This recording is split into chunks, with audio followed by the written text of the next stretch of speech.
열왕기상 7장.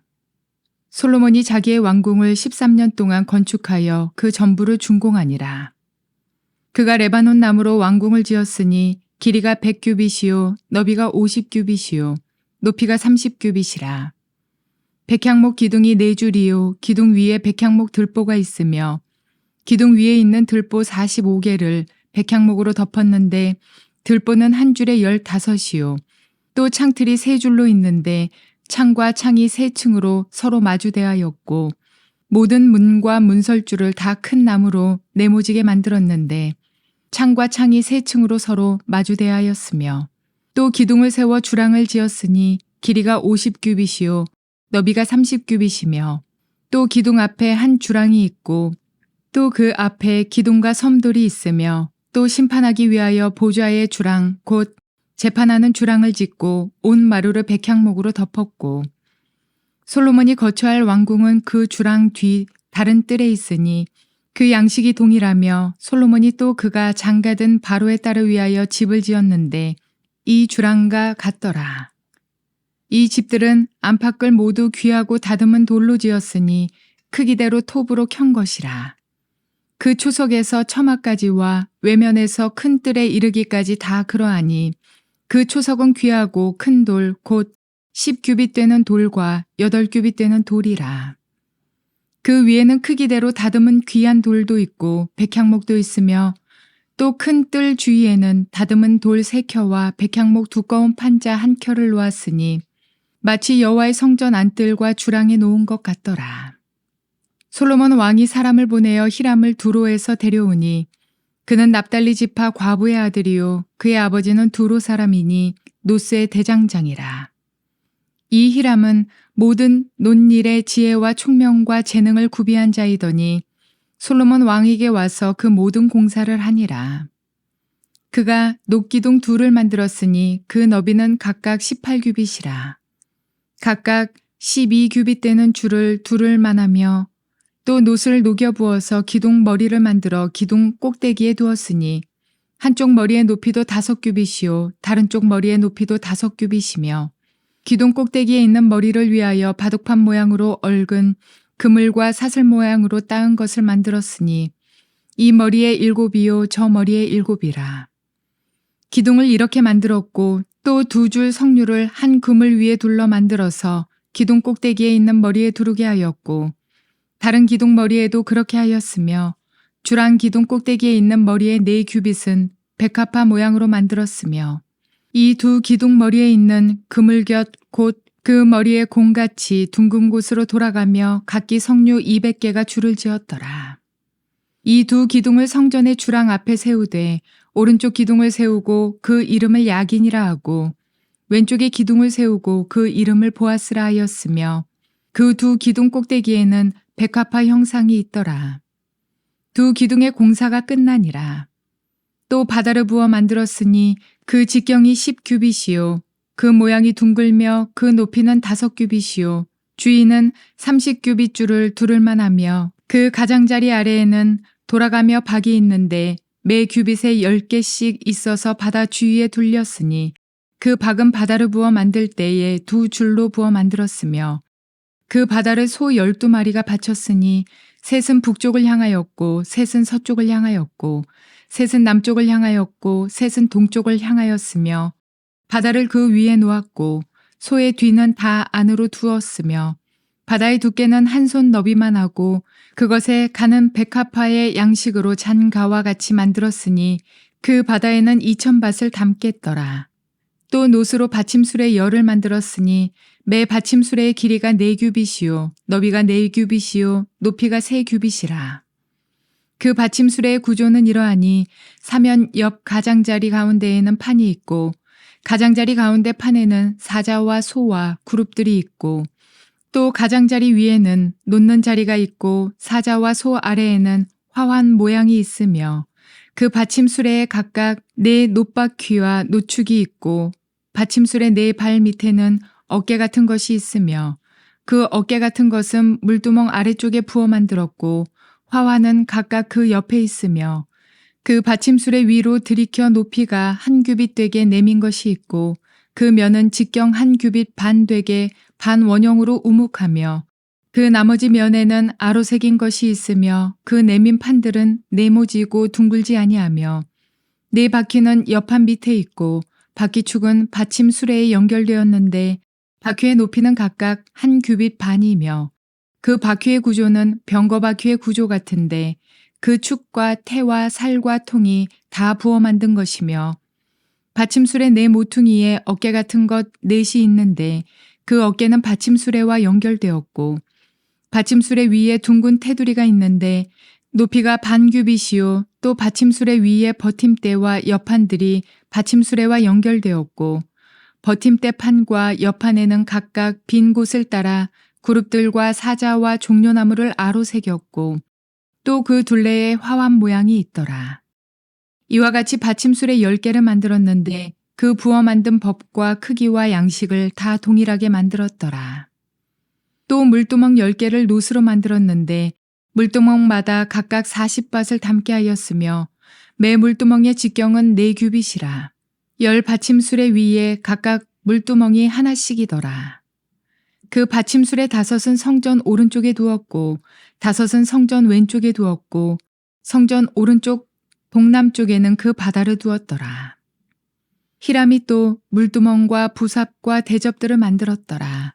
이와 같이 히람이 솔로몬 왕을 위하여 여호와의 전에 모든 일을 마쳤으니 곧 기둥 둘과 그 기둥 꼭대기에 공 같은 머리 둘과 또 기둥 꼭대기에 공 같은 머리를 가리는 그물 둘과 또 그 그물들을 위하여 만든 바 매 그물에 2줄씩으로 기둥 위에 공 같은 2 머리를 가리게 한 석류 400개와 또 10개의 받침수레와 받침수레 위에 10개의 물두멍과 한 바다와 그 바다 아래에 소 12마리와 솥과 부삽과 대접들이라.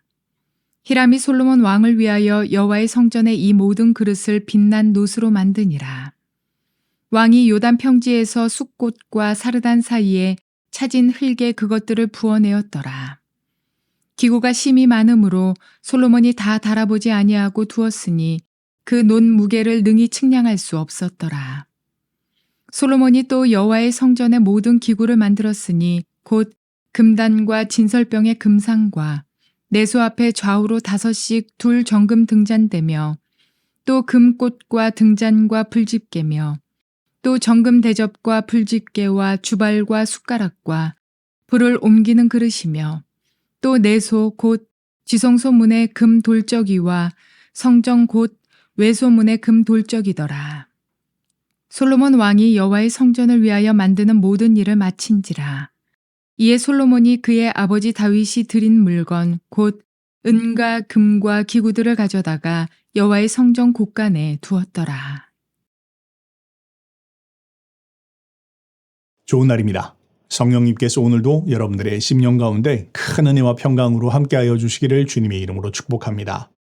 오늘 저는 여러분들과 함께 열왕기상 7장 말씀으로 주님을 모실 성전 준비하기라는 제목으로 은혜를 나누기를 원합니다. 5장부터 8장까지는 솔로몬이 성전을 지은 이야기를 기록해 놓고 있죠. 5장은 성전 건축을 위한 건축 자재를 준비한 이야기를, 그리고 6장과 7장은 실제 공사에 대한 이야기를 기록해 놓고 있는데, 우리는 지난 시간 6장 말씀을 통해서 건물 그 자체를 어떻게 지었는가에 대한 이야기를 살펴봤습니다. 자, 이제 그에 이어서 7장 말씀은 그 지어진 건물 안에 들어가는 가구들에 대한 이야기, 이런 내용들을 기록해 놓고 있습니다. 자, 오늘 본문을 통해서 또한 성령님께서 무엇을 말씀하시는지 주님의 음성을 듣는 시간 되길 바랍니다. 자, 6장과 7장은 전체적으로 하나의 이야기를 기록하고 있는데 바로 성전 공사입니다. 그런데 여러분, 성전은 무엇입니까? 한마디로 이야기하면 성전은 하나님의 왕궁입니다. 하나님의 집이죠. 자, 6장과 7장은 한마디로 말해서 솔로몬이 정말 최선을 다해서 하나님께서 머무실 수 있는 공간, 하나님의 집을 지어드리기 위해서 온 마음을 다 기울였다. 솔로몬뿐만 아니라 다윗도 그랬죠. 모든 그런 건축의 설계도와 건축에 들어가는 재료들과 이 모든 것들을 다 준비한 것이 사실은 다윗이었습니다. 솔로몬은 그 위에 그것을 실제로 시행했던 사람이었죠. 자, 그런데요, 6장과 7장이 하나님의 집, 하나님의 왕궁을 짓는 이야기를 기록해 놓고 있는데, 그런데 그 사이에 굉장히 특이한 한 가지 이야기가 기록되어 있습니다. 그게 뭐냐면 바로 인간 왕의 집이 그 사이에 삽입처럼 잠깐 기록되어 있다는 것이죠. 그게 1절부터 12절까지 말씀입니다. 자, 1절부터 12절은요. 인간 왕 솔로몬의 궁전에 대한 이야기를 기록하고 있습니다. 여러분, 이 구조 자체가 메시지가 있죠.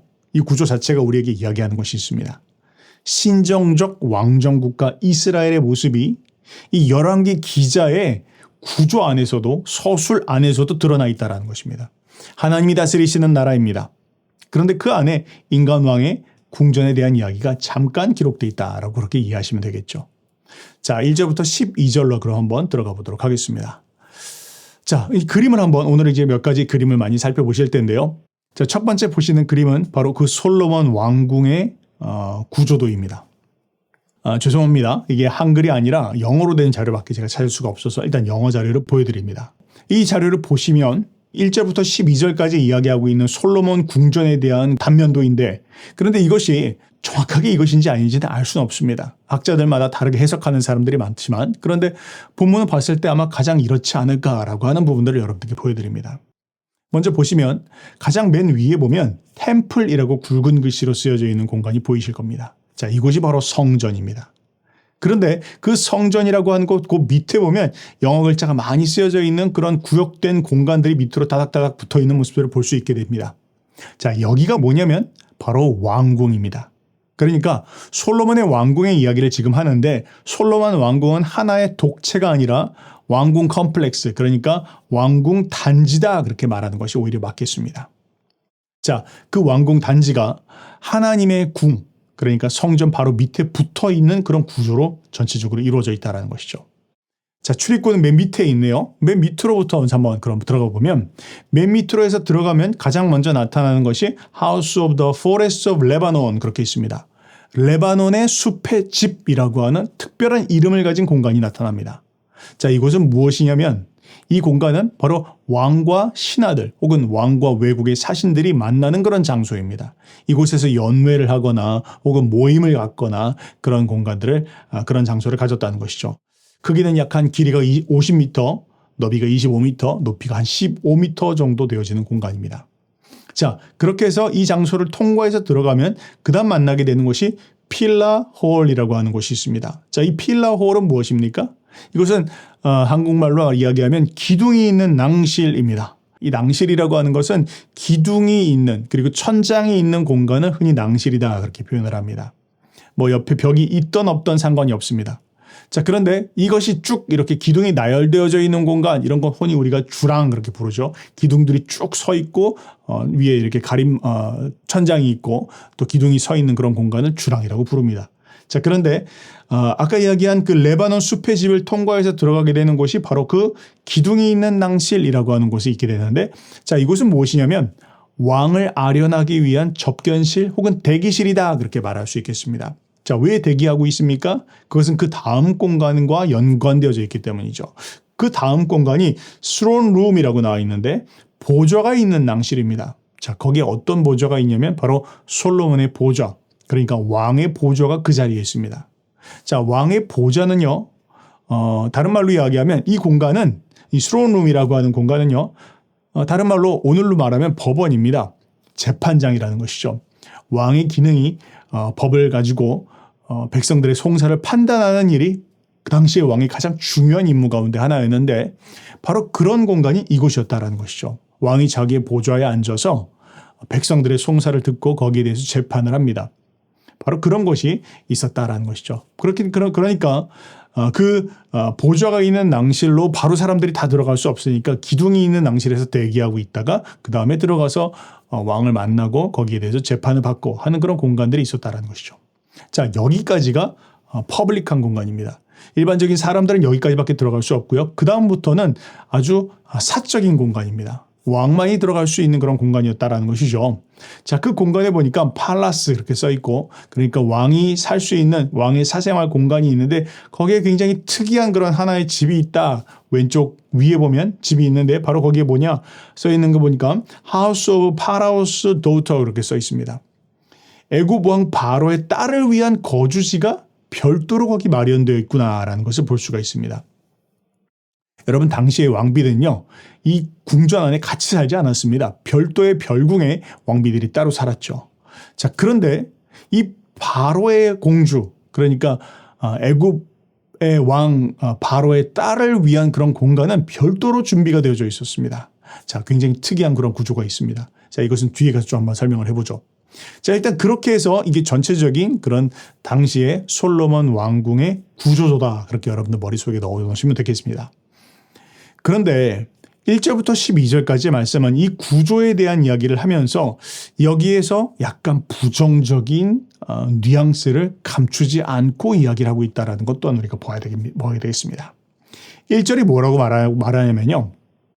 솔로몬이 자기 왕궁을 13년 동안 건축하여 그 전부를 준공하니라 이렇게 말합니다. 솔로몬이 왕궁을 짓는데 13년이 걸렸다는 것이죠. 그런데 바로 앞에 구절 6장 38절 보면 성전을 공사하는데 7년이 걸렸다 그렇게 말하고 있거든요. 그러니까 성전 짓는 데는 7년, 자기 왕궁 짓는 데는 13년, 무려 2배나 공사 기간이 들었다라는 것이죠. 물론 긍정적으로 이해할 수는 있습니다. 신전은 굉장히 단순한 구조인데 비해서 왕궁은 실제 사람들이 살아야 되는 아주 그런 실용적인 공간이 되어야 하기 때문에 더 많은 그런 구조들과 복잡한 것들이 있었을 겁니다. 그래서 아마 2배 정도 시간이 걸렸을 수 있죠. 자, 그럼에도 불구하고 전체적인 문맥은 솔로몬이 자기를 높이고자 하는 마음, 혹은 솔로몬이 하나님이 아닌 다른 것을 의지하고자 하는 그런 마음이 있었다라고 은근히 강조하고 있는 모습을 볼 수가 있습니다. 왜 그렇습니까? 일단 기간이 2배였고요. 그리고 면적 자체도 4배나 컸습니다. 그리고 재료도 물론 성전도 그랬지만 재료도 엄청난 양의 재료를 가지고 특별하게 다듬은 그런 석재들 그리고 엄청 귀한 목재들 가지고 아주 화려하게 자기의 궁전을 꾸몄다 그렇게 이야기하고 있습니다. 심지어 아까 말씀드렸던 레바논 숲의 집이라고 하는 그 이름을 가졌던 그 공간은 여러분 한번 생각을 해보십시다. 레바논에 있는 그런 나무들을 베어다가 그것을 이스라엘까지 가지고 와서 아마 레바논에서 배를 바다에다 띄우면 그걸 요빠, 오늘날의 테라비브, 이곳에 아마 뗏목으로 이끌어 왔겠죠. 그리고 거기에서 다시 산으로 올라와서 예루살렘에 갖고 온다는 게 보통 어려운 일이 아닙니다. 오늘날 기술로도 굉장히 번거롭고 쉽지 않은 일이죠. 그런데 이 레바논 숲의 집은 한마디로 이야기하면 레바논의 분위기를 그 레바논 숲을 그대로 재현해 놨다라고 상상해 보시면 되겠습니다. 얼마나 어렵겠습니까? 그러니까 오늘날로 이야기하면 금강산 숲의 집 해서 딱 들어가 보면 금강산에 있는 나무들을 다 베어다가 금강산의 분위기를 만들어 놓은 그런 집을 만든다고 한번 생각해 봅시다. 엄청나게 쉽지 않았겠죠. 근데 그런 것을 지어놨다는 것입니다. 자, 그러니까 전체적으로 이야기할 수 있을 때 우리가 볼 수 있는 것은 뭐냐면 솔로몬이 좀 너무 과하게 하고 있구나라는 것을 볼 수 있다는 것이죠. 자기를 과시하거나 자기를 나타내고 싶은 그런 모습들이 성전을 짓는 데는 7년밖에 되지 않았는데 자기 집을 짓는 데는 무려 그 13년의 시간이 들었고 더 많은 공을 들였고 이런 내용들을 통해 봤을 때 자기를 과시하고자 하는 그런 마음들을 읽어낼 수가 있습니다. 그리고 뿐만 아니라 그 솔로몬의 궁전의 가장 은밀한 장소에 특별한 장소가 있었다고 했죠. 애굽 왕 바로의 딸을 위한 공간이 있었다는 것입니다. 자, 이 말은 무엇입니까? 이 말은 당신 나라를 이렇게 내가 대우하고 있다라는 것입니다. 애굽에게 보여주고 있는 것이죠. 그 바로의 딸이 얼마나 예쁘고 아름다웠는지 모르겠지만 그것과 관계없이 그래서 그 공간을 지어준 것이 아니라 애굽 보라고 지어준 것이죠.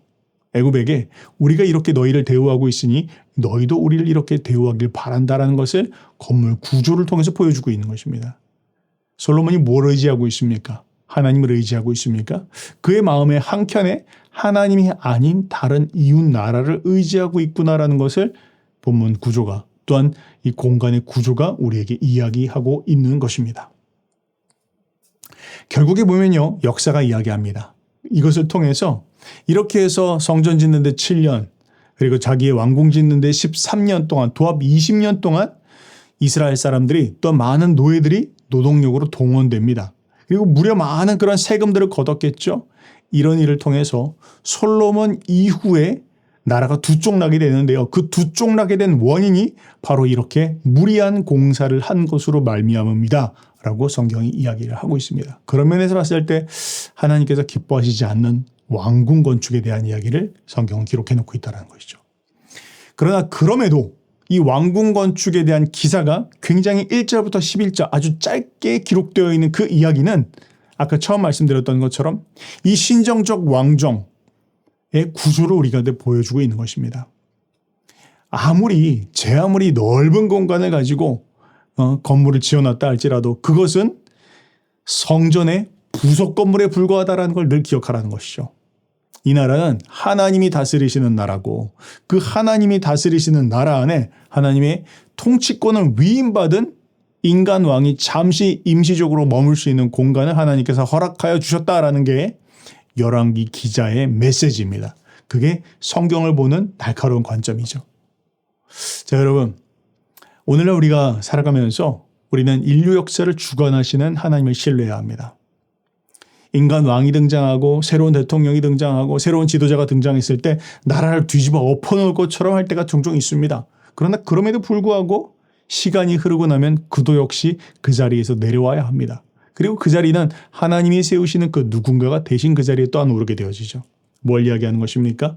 속상할 필요 없다라는 것입니다. 흔들릴 이유가 없다라는 것이죠. 하나님이 통치하신다라는 것을 굳건하게 믿고 하나님의 통치와 다스림 안에서 나가야 될 것이다 라는 것을 메시지를 본문이 이야기하고 있는 것입니다. 그 다음에 보면 13절부터 51절까지 굉장히 길게 이제 성전에 대한 이야기를 기록합니다. 그 성전 건물 안에 들어가는 도구들을 이야기하는데 자, 13절과 14절은 그것을 위해서 이 모든 일들을 했던 사람, 히람이라는 사람이 나옵니다. 솔로몬이 역대하 2장을 보면 솔로몬이 두로왕 히람에게 요청합니다.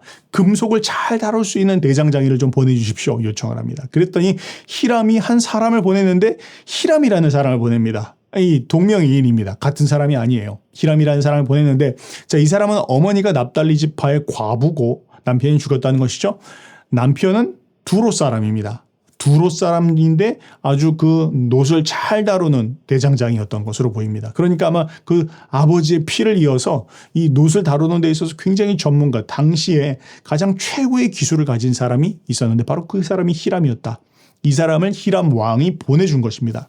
자, 근데 그 사람이 솔로몬과 함께 거의 솔로몬의 공사를 도맡아서 진행을 하게 되는데요. 그런 이야기들이 지금 이제 기록을 해놓고 있습니다. 자, 그러면 그 사람이 뭘 만들었는지 봅시다. 자, 15절부터 22절을 보시면 놋으로 만든 두 놋의 기둥을 이야기하고 있습니다. 자, 여기서도 한번 그림을 봅시다. 자, 이 기둥이 뭐냐면 바로 야긴과 보아스라고 하는 것입니다. 성전 입구에 서 있는 거대한 기둥이고요. 높이가 9m, 둘레가 6m나 되는 기둥입니다. 자, 이 기둥에는 그 기둥 머리에는 석류나 그리고 백합화나 이런 것으로 아주 아름답게 그렇게 장식이 되어져 있고요.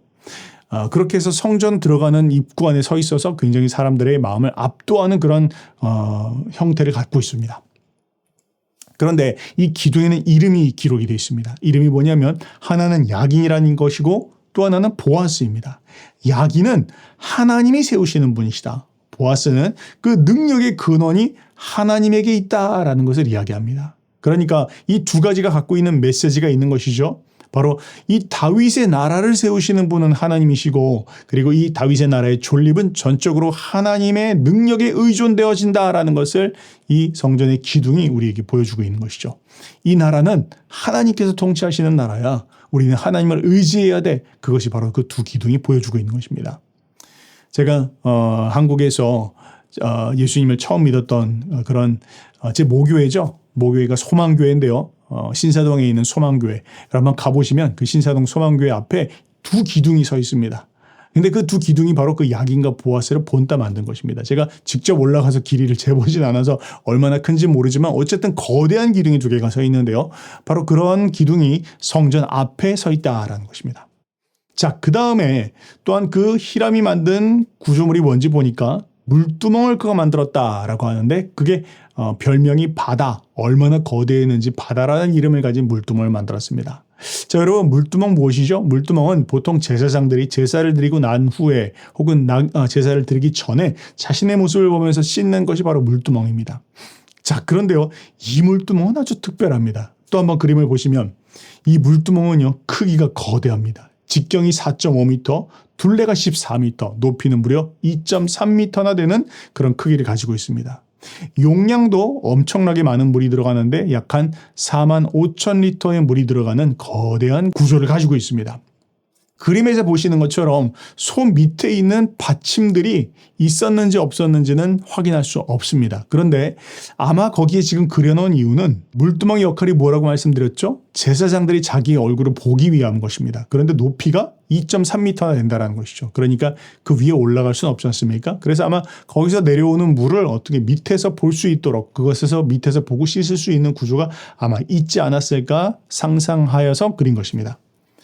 자, 그것이 바로 물두멍이고요. 그 다음에 또 있는 것이 뭔지 보니까 놋 받침대와 그리고 놋 대야가 있었다 그렇게 이야기하네요. 여기도 한번 그림을 보시면 10개의 이 물두멍이 있었고요. 그 물두멍은 96리터나 되는 그런 물을 담을 수가 있습니다. 근데 이 용도는 제사장들이 자기 얼굴을 보기 위한 것이 아니라 많은 그 번제물들을 씻고 닦고 하기 위한 물을 담아놓고 있는 그런 용도로 사용하는 것이었다는 것이죠. 여러분, 성막일 당시에는요, 실제로 인구도 조금 더 적었고 하기 때문에 이렇게 많은 대용량의 뭔가가 필요하지 않았는데 솔로몬 당시가 됐을 때는 진짜 인구가 엄청나게 많이 불어나게 됐죠. 그러니까 수많은 사람들이 제사를 드리기 위해서라면 이 제사를 드릴 수 있는 제사장들과 레위인들과 또한 제물을 할 수 있는 모든 기구들이 많이 준비가 돼 있어야 됐을 것입니다. 그래서 그런 장비들이 또한 이렇게 만들어졌다라는 것을 볼 수가 있습니다. 자, 이처럼 했을 때 그 다음에 이제 보시는 그림은 아마 이런 정도의 그림이 아니었을까 상상해 볼 수 있는 것인데요. 전면 기둥에 그러니까 그 야긴과 보아스 위에 건축물이 이렇게 있는 것처럼 보여지는데 건축이 있다는 사람도 있고 건축물 없이 기둥만 서 있다라는 그런 사람들도 있는데 그것만 제외하고는 대부분 다 아마 구조나 비율이나 이런 것이 아마 이런 정도의 그림을 여러분들 상상하시면 되겠습니다. 그 다음 마지막으로 40절부터 47절까지 보면 거기에 들어가지 않는 소치라든지 삽이라든지 뭐 대접이라든지 이런 건 역시 노수로 만들었다 그렇게 이야기하고 있죠. 다 이 모든 도구들이 제사를 드리기 위해서 제사장들이 필요한 그런 도구들입니다. 피를 받고 혹은 제물을 태워드리고 난 제들을 버리고 또 뭐 이런 용도들 또 제물을 삶고 하는데 사용되어졌던 것들이 바로 이런 것입니다. 이건 역시 히람이 만들었습니다. 그 다음 마지막에 48절부터 51절까지의 말씀은 그것 외에 놋이 아니라 금으로 만든 도구들이 있는데 아마 이건 히람이 아니라 이스라엘 사람들 중에서 오홀리압과 부살레를 통해서 직접 배웠던 그 누군가가 아마 만든 그런 것들 같습니다. 자, 이것은요, 성소 안에, 그러니까 지성소와 성소 안에 있는 그 성소 안에 있는 기명들, 그러니까, 분향단, 떡상, 금촛대, 이런 것들을 만들었다라는 이야기들이 기록이 되어져 있습니다. 그런데 그 이전의 성막과 다른 점은 금촛대가 10개나 있었다, 그렇게 이야기를 하고 있죠. 크기가 굉장히 커졌으니까 성소의 크기에 맞게 더 많은 그런, 금촛대를 세워놨구나라는 것을 알 수가 있습니다. 그리고 이제 마지막 51절은 이렇게 말하는데요. 솔로몬 왕이 여호와의 성전을 위하여 만드는 모든 일을 마친지라. 이에 솔로몬이 그의 아버지 다윗이 드린 물건 곧 은과 금과 기구들을 가져다가 여호와의 성전 곳간에 두었더라. 자, 뭘 이야기하는 것이죠? 다윗이 성전을 짓기 위해서 드렸던 것들 가운데 성전을 짓고 나서도 남음이 있었다라는 것입니다. 여기서 우리는 다윗의 흔적을 느낍니다. 다윗이 얼마나 하나님 앞에 성전을 드리고자 했었던지 그 마음의 중심이 남은 그런 재료들을 통해서 우리가 볼 수 있는 것이죠. 다윗이 하나님을 사랑하는 마음, 하나님을 향한 헌신하는 마음을 느낄 수가 있다는 것입니다. 자, 여기까지 우리가 이 6장과 7장을 통해서 깨달을 수 있는 바는 무엇입니까? 6장과 7장을 통해서 우리는 당시의 사람들이 얼마나 하나님의 임재를 모셔오기를 갈망했는지, 하나님께서 임재하시는 하나님의 집, 성전을 세우기 위해서 어떻게 공을 들였고 어떤 마음의 중심으로 그 건물을 세웠는지를 살펴보았습니다. 이 본문이 기록된 바벨론에 정말 포로되어 있는 사람들이 이 글을 읽으면서 야, 우리의 선조들이 이런 마음으로 하나님의 성전을 지었는데 우리가 만약 포로에서 해방되어 돌아간다면 이런 중심으로 다시 하나님의 성전을 지어드려야 되겠다. 이런 생각들 충분히 했을 것입니다. 자, 그런 가운데서 우리는 오늘날을 한번 생각해 볼 필요가 있습니다. 여러분, 오늘날의 성전은 무엇입니까? 오늘날의 성전은 바로 예수님 믿는 우리 자신들입니다. 예수 믿는 우리 자신들이 우리의 마음이 하나님의 성전이라는 것이죠. 오늘 본문을 통해서 우리가 깨달을 수 있는 부분들은 무엇입니까?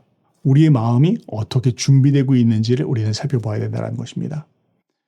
솔로몬이 또 다윗이 또한 당시의 이스라엘 사람들이 하나님의 임재를 모시기 위해서 얼마나 애를 썼는지를 살펴보면서 우리 역시 그런 마음과 그런 중심으로 하나님께서 내 삶 가운데 임하실 수 있도록 정성을 다해서 마음을 다해서 그분의 임재를 사모하고 모시기를 위해서 애써야 되는구나라는 것을 오늘 본문을 통해서 우리가 깨달을 수가 있습니다. 또한 6장 말씀에서 이렇게 이야기했습니다. 하나님께서 성전을 짓고 있는 솔로몬에게 한참 바쁜 그 상황 속에서 이야기하시기를 솔로몬아, 성전 짓는 거 너무 잘하는 일이지만 그런데 그것이 나의 임재를 보장하지 않는다. 기억나시죠? 뭘 이야기하는 것입니까?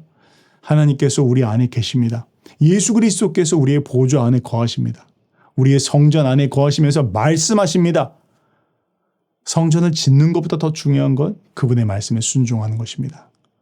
그분께서 우리 안에서 말씀하시는 거 얼만큼 우리가 순종하고 있는지 그분의 말씀에 귀 기울이며 그분을 모셔드리며 순종하며 살아가고 있는지 이것을 우리가 점검해 보아야 할 것입니다.